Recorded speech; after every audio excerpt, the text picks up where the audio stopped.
Assalamualaikum warahmatullahi wabarakatuh. Bapak Ibu Guru, ini adalah informasi terbaru mengenai BOS.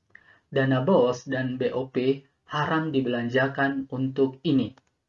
Apa saja hal-hal yang tidak boleh dibelanjakan menggunakan dana BOS dan BOP? Ayo kita bahas. Dana bantuan operasional sekolah atau biasa disebut sebagai dana BOS adalah dana yang digunakan terutama untuk mendanai belanja non-personalia bagi satuan pendidikan dasar dan menengah sebagai pelaksana program wajib belajar dan dapat dimungkinkan untuk mendanai beberapa kegiatan lain sesuai dengan ketentuan peraturan perundang-undangan. Dana BOS dialokasikan untuk membantu kebutuhan belanja operasional seluruh peserta didik pada satuan pendidikan dasar dan menengah. Sedangkan BOP adalah dana bantuan operasional penyelenggara pendidikan anak usia dini atau BOP PAUD. Adalah dana yang digunakan untuk biaya operasional non-personalia dalam mendukung kegiatan pembelajaran pendidikan anak usia dini. Dana BOS dan dana BOP ini tidak boleh dibelanjakan pada beberapa item di lingkungan sekolah. Hal ini tercantum dalam Peraturan Menteri Pendidikan, Kebudayaan, Riset, dan Teknologi Republik Indonesia Nomor 2 Tahun 2022 tentang petunjuk teknis pengelolaan dana bantuan operasional, penyelenggaraan pendidikan anak usia dini, bantuan operasional sekolah, dan bantuan operasional penyelenggaraan pendidikan kesetaraan. Jadi, informasi ini valid ya Bapak Ibu berdasarkan aturan ini. Langsung saja Bapak Ibu kita melompat ke pasal 42. Di poin 1 dijelaskan ada beberapa hal yang tidak boleh atau dilarang penggunaannya dana BOS. Poin A-nya itu adalah melakukan transfer dana BOP PAUD, dana BOS, dan atau dana BOP kesetaraan ke rekening pribadi atau lainnya untuk kepentingan selain penggunaan dana. Kemudian poin B, membungakan untuk kepentingan pribadi. Misalnya dana BOS-nya ini disimpan di bank supaya dapat bunganya, atau deposit, atau investasi itu tidak boleh. Kemudian poin C, meminjamkan kepada pihak lain. Jadi tidak boleh dikasih pinjam ke siapapun. Poin D, membeli perangkat lunak untuk pelaporan keuangan dana BOP PAUD, dana BOS, atau dana BOP kesetaraan atau perangkat lunak lainnya yang sejenis. Jadi Bapak Ibu tidak boleh digunakan untuk membeli kayak website, aplikasi untuk pelaporan keuangan dana BOS itu sendiri. Kemudian poin E, menyewa aplikasi pendataan atau aplikasi penerimaan peserta didik baru dalam jaringan. Jadi hampir sama dengan poin D, tidak boleh digunakan untuk membeli aplikasi-aplikasi untuk penerimaan peserta didik baru. Kemudian poin F, membiayai kegiatan yang tidak menjadi prioritas satuan pendidikan.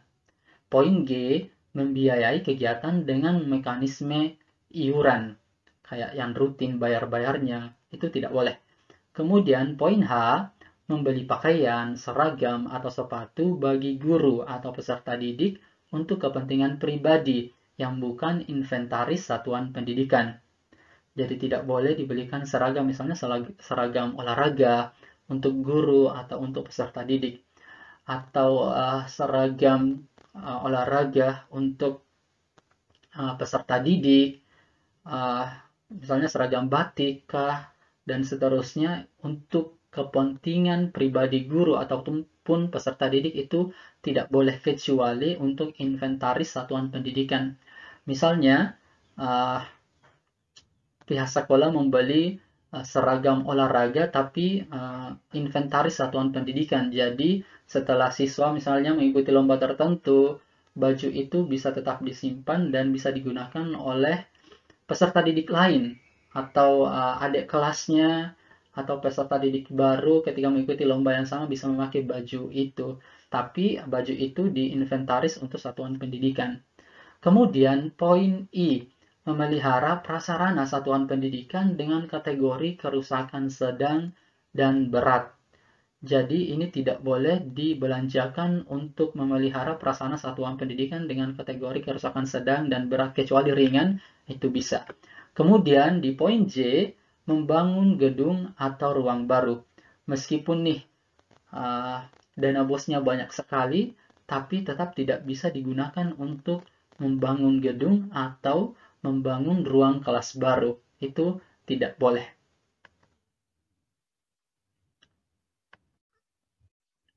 Bapak Ibu guru masih ada lanjutannya. Di poin K, dilarang membeli instrumen investasi. Entah itu reksadana, deposit, dan seterusnya tidak boleh. Poin L, membiayai kegiatan untuk mengikuti pelatihan sosialisasi dan pendampingan terkait program dana BOS yang diselenggarakan oleh pihak lain selain dinas dan atau kementerian. Jadi harus di kementerian baru bisa menggunakan dana BOS ini. Kemudian poin M, membiayai kegiatan yang telah dibiayai secara penuh oleh pemerintah pusat, pemerintah daerah, atau sumber lain yang sah. Jadi tidak boleh double pembiayaannya. Sudah dibiayai oleh pemerintah daerah, digunakan lagi BOS untuk menambah biaya tersebut, itu tidak boleh. Kemudian poin N, menggunakan dana BOP PAUD, dana BOS, dan atau dana BOP kesetaraan untuk kepentingan pribadi atau kelompok tertentu. Ini sangat jelas ya, dilarang. Kemudian poin terakhirnya adalah menjadi distributor atau pengecer bahan pembelajaran, buku, alat permainan edukatif, dan atau peralatan lainnya kepada satuan pendidikan dan atau peserta didik. Jadi dana BOS ini tidak boleh digunakan untuk membeli alat-alat edukatif yang tujuannya pihak sekolah atau pihak pemegang dana BOS ini adalah menjadi distributor kepada satuan-satuan pendidikan yang lain, itu tidak boleh. Kemudian apa sih konsekuensinya bagi kepala sekolah atau pihak-pihak yang menggunakan dana BOS ini tidak sesuai dengan aturan? Di poin 2 ini dijelaskan, kepala satuan pendidikan yang melanggar ketentuan larangan sebagaimana dimaksud pada ayat 1 dikenai sanksi sesuai dengan ketentuan-ketentuan perundang-undangan. Jadi ada sanksinya Bapak Ibu sekalian.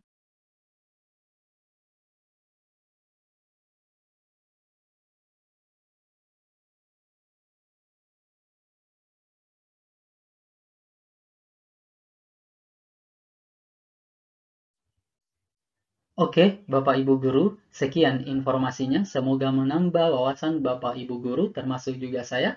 Semoga bermanfaat. Terima kasih. Assalamualaikum warahmatullahi wabarakatuh.